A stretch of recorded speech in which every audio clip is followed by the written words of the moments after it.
The Speaker of the Representatives Council, Ahmed al-Musallam, said that Bahrain, under the leadership of His Majesty King Hamad bin Isa Al Khalifa and the directives of His Royal Highness the Crown Prince Prime Minister Prince Salman bin Hamad Al Khalifa, believes that joint Arab action is the most effective approach to safeguarding the interests of the Arab nation and fulfilling the aspirations of its peoples. He made these remarks during his address at the 8th Conference of the Arab Parliament and Speakers of Arab Councils and Parliaments in Egypt, in Cairo. Al-Musallam said Bahrain's non-permanent membership of the UN Security Council has enabled it to support Arab causes, defend the sovereignty of Arab states, reject regional interference and advocate political solutions to regional conflicts. He said Iran's policy of exporting the revolution and destabilizing the region targets the unity of Arab society and exploits young people to undermine stability. He added that Bahrain has firmly confronted Iranian attacks and interference in its internal affairs. He reiterated Bahrain's call for Iran to fulfill its international obligations in accordance with international law and the principles of good neighborliness, comply with UN Security Council Resolution 2817, supported by 136 countries, and UN Human Rights Council Resolution 38, adopted by consensus. Al-Musallam welcomed the announcement of an MOU between US and Iran, establishing a framework for negotiations and a ceasefire. He also commended the efforts of Egyptian President Abdel Fattah al-Sisi in supporting joint Arab action and highlighted the depth of the long-standing relations between Bahrain and Egypt. The Speaker of the Representatives Council, Ahmed al-Musallam, chaired the GCC Parliamentary Coordination meeting on the sidelines of the Conference of the Arab Parliament and Speakers of Arab Councils and Parliaments in Egypt. He affirmed Bahrain's commitment under the leadership of His Majesty King Hamad bin Isa Al Khalifa to supporting joint Gulf action and to continuing to deepen parliamentary cooperation between Gulf parliaments and legislative councils. Al-Musallam highlighted the importance of Gulf parliamentary coordination with Arab, regional and international parliamentary forums with a view to unifying positions, thereby affirming the depth and strength of Gulf nations and relations. During the meeting, a draft resolution was discussed regarding the formulation of a unified Arab parliamentary position in response to the attacks targeting the sovereignty, security and stability of Arab states, and to strengthen the Arab parliamentary stance in support of the legitimate rights of the Palestinian people, as well as to launch a parliamentary vision on Arab digital sovereignty and the protection of national privacy in digital transformation. The Speaker of the Representatives Council also took part in the coordination meeting of the Speakers of Arab Councils and Parliaments held on the sidelines of the Conference of the Arab Parliament and Speakers of Arab Councils and Parliaments in the presence of Speakers of Arab Councils and Parliaments.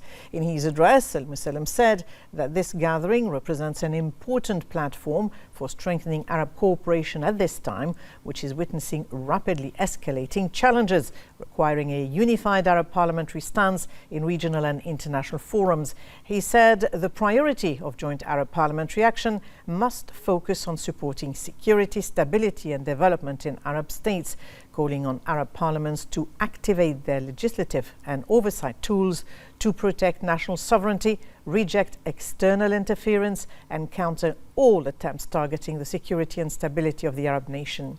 He also highlighted the importance of Arab parliamentary diplomacy and its pivotal role in bringing the nation's causes to the world's attention, foremost the Palestinian cause, reaffirming Bahrain's unwavering support for this cause under the leadership of His Majesty King Hamad bin Isa Al Khalifa. He called for intensified efforts between the Arab Parliament and Parliamentary Union, the development of mechanism for joint action and the exchange of legislative expertise, thereby contributing to the enhancement of the performance of Arab parliamentary institutions and keeping pace with international developments. The Shura Council Chairman Ali Al-Saleh said that Bahrain, under the leadership of His Majesty the King, adheres to its steadfast approach and its sound and clear national principles in defending the sovereignty of states and respecting their independence. In his address to the Conference of Arab Parliament and the Speakers of Arab Councils and Parliaments, Al-Saleh said that Bahrain is firmly committed to and adheres to its consistent approach in supporting all diplomatic efforts aimed at achieving a just, comprehensive and sustainable peace, and is keen to continue working with partners and the international community to consolidate the principles of international law. He said that the security and sovereignty of Arab states form an independent and indivisible system, and that Arab unity is the impregnable bulwark of the Arab nation and the firm guarantee of a future marked by greater security, stability and prosperity. Al-Saleh praised the important and comprehensive document to be issued by the conference, noting that it constitutes an Arab parliamentary vision and a starting point for the formulation of national legislation, laws and programs that strengthen Arab digital sovereignty. The Shura Council Chairman Ali Al-Saleh said Gulf unity, solidarity and cohesion remain a firm pillar for safeguarding the security and stability of GCC states and strengthening their ability to face regional and international challenges. He made the remarks during a coordination meeting with GCC parliamentary leaders on the sidelines of the Conference of Arab Parliament and Arab Parliamentary Speakers in Egypt. Al-Saleh said Gulf parliamentary coordination reflects the close cooperation among the GCC and helps align positions on issues of common concern. The officials also discussed the latest regional and international issues, stressing the importance of continued Gulf coordination and unified positions in addressing shared challenges.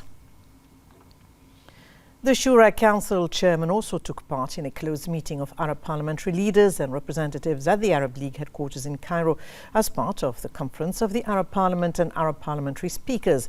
The meeting discussed external attacks against Arab states and sought to shape a unified Arab parliamentary position, affirming the security, the stability and sovereignty of Arab countries in the face of any aggression. The leaders also reviewed developments in the Palestinian territories and the continuing violations against the Palestinian people. A parliamentary resolution is expected to be adopted, with the conference's outcomes set to be submitted to Arab heads of state and leaders.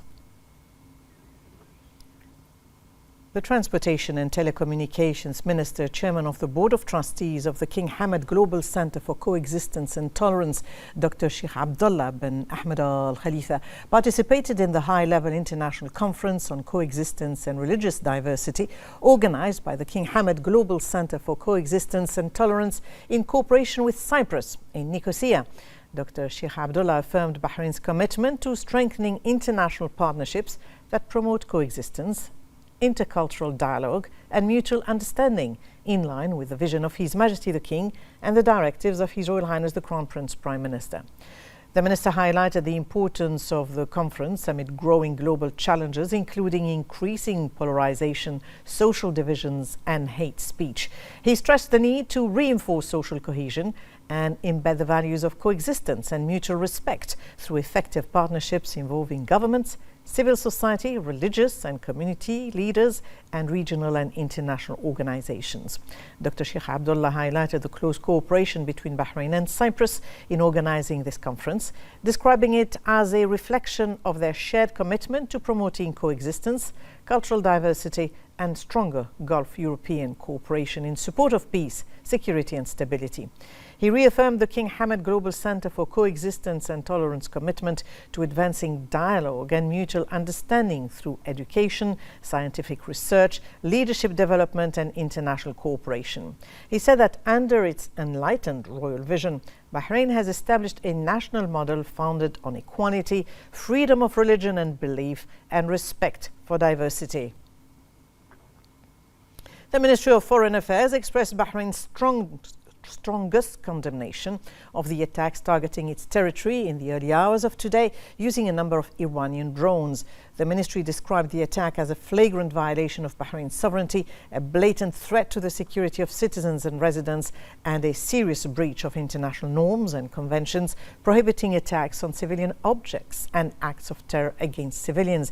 It strongly condemned the reprehensible act of aggression, stressing that the Iranian regime's continued attacks at a time when regional and international efforts are focused on de-escalation place sole responsibility on Tehran for undermining peace efforts. It said the attacks reflect a continued policy of destabilizing security, exporting chaos, and eroding regional stability. The ministry reaffirmed Bahrain's steadfast principles, stressing that peace cannot be achieved through intimidation, nor can security be imposed through aggression. It affirmed that Bahrain's resolve remains unwavering in the face of all threats and that its national unity cannot be undermined by those who believe that continued aggression can force Bahrain to abandon its principles or weaken its determination. The ministry also recalled UN Security Council Resolution 2817, introduced by Bahrain on behalf of GCC states and Jordan, which was supported by 136 countries as a clear expression of the collective will of the international community. It stressed that Tehran's continued aggression constitutes a direct challenge to that international consensus. Having committed itself under the Islamabad MOU signed on the 17th of June this year to a permanent cessation of military operations and respect of the sovereignty of regional countries, Iran's latest attack demonstrates its disregard for the international community and for the commitments it undertook. The ministry reaffirmed Bahrain's full and legitimate right to defend its sovereignty, security and stability in accordance with international law, and called on the UN Security Council to fulfill its responsibilities by ensuring the implementation of its resolution and holding those responsible for the attack accountable. The Saudi Ministry of Foreign Affairs expressed the kingdom's condemnation and denunciation in the strongest terms of the Iranian attacks on Bahrain carried out by drones at dawn. In a statement, the ministry said Saudi Arabia reaffirms its categorical rejection of these attacks as a violation of international law and the UN Charter, and reiterated that such violations undermine international efforts aimed at restoring security and stability in the region. Saudi Arabia reiterated its solidarity with Bahrain and its full support for all measures taken by Bahrain to safeguard its sovereignty, security and stability. The UAE also condemned in the strongest terms the hostile drone attacks by Iran that targeted Bahrain today. In a statement, the UAE Foreign Affairs Ministry affirmed that these hostile attacks constitute a flagrant violation of Bahrain's sovereignty and a threat to its security and stability. The ministry expressed the UAE's full solidarity with Bahrain and its support for all measures aimed at safeguarding its security and stability. Meanwhile, Kuwait's Ministry of Foreign Affairs expressed Kuwait's strong condemnation and deep outrage at Iran's hostile attack on Bahrain using drones in a flagrant violation of its sovereignty, a direct threat to its security, stability and the safety of its citizens and residents, and that this was a clear breach of the rules of international law and the UN Charter. In a statement, the ministry said that the continuation of these attacks amidst regional and international efforts aimed at de-escalation the situation constitutes a serious undermining of efforts towards peace and stability and a threat to the region's security and stability. It reaffirmed Kuwait's unwavering stance in support of Bahrain's security and stability and its full solidarity with the kingdom in all measures it takes to protect its sovereignty, security and territorial integrity. Qatar also strongly condemned the Iranian attacks on Bahrain with drones, considering them a blatant violation of its sovereignty and a flagrant breach of the rules of international law. In a statement, the Qatari Ministry of Foreign Affairs stressed the need to spare the region the consequences of unjustified attacks, to continue on the path of dialogue and diplomacy to reduce escalation, and to build on the gains achieved within the framework of the MOU in a way that contributes to consolidating security and stability both regionally and internationally. The ministry reiterated Qatar's full solidarity with Bahrain and its support for all measures it may take to preserve its sovereignty and security. GCC Secretary General Jassim al-Budawi strongly condemned and denounced a series of treacherous drone attacks launched by Iran against civilian infrastructure in Bahrain. Al-Budawi said the continuous targeting of civilian facilities and critical infrastructure amid ongoing regional and international peace initiatives clearly underscores a deliberate desire to undermine efforts aimed at containing crisis and obstructing regional stability. He reaffirmed the GCC's absolute support for all security and defensive measures taken by Bahrain to safeguard its national sovereignty, ensure public safety and protect its territorial integrity.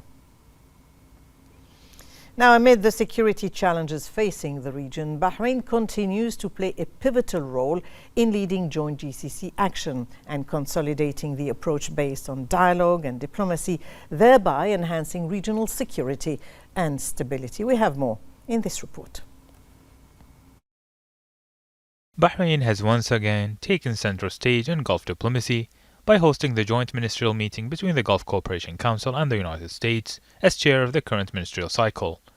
The meeting underscored Bahrain's role as a platform for dialogue and a bridge for enhanced coordination between GCC states and international partners amid regional challenges.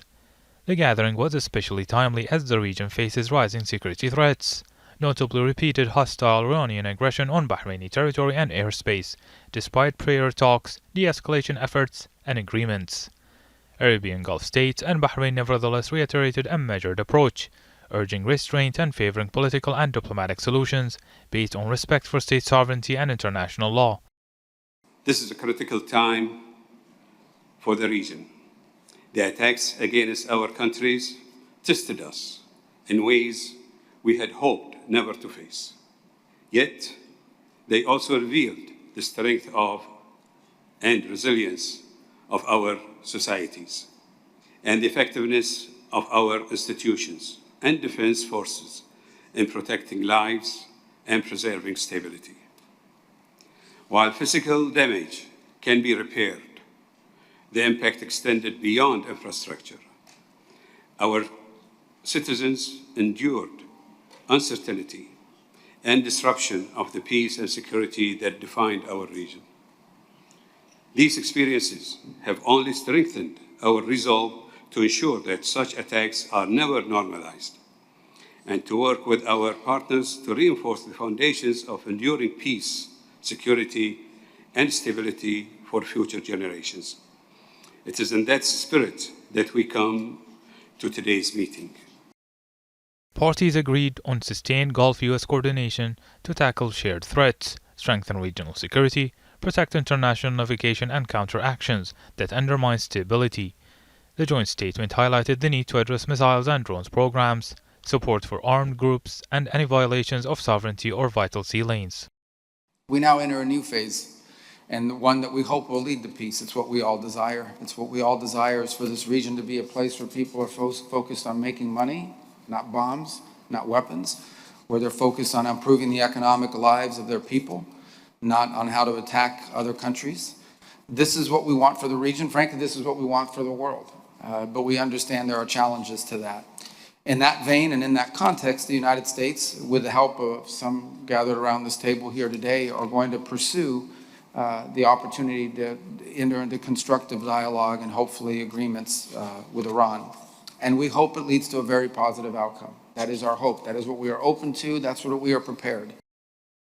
Outcomes also included backing efforts to end the Gaza war and support reconstruction and to bolster security and stability in Syria and Lebanon. The ministers reaffirmed Gulf unity on regional issues and renewed a strong strategic partnership with the United States to safeguard common interest and regional security. The meeting sent a clear message that the GCC is an influential international actor in regional decision-making, and that Bahrain continues to play a central role in further advancing collective Gulf diplomacy, moderation and coordination to protect regional stability. Now, as part of the government's efforts to improve the quality of services and re-engineer them, the Education Ministry has developed a service for the certification and recognition of private schools' graduates' qualifications. This digital service is designed to enable all certification and recognition procedures to be completely electronically via the Ministry's private educational institutions system.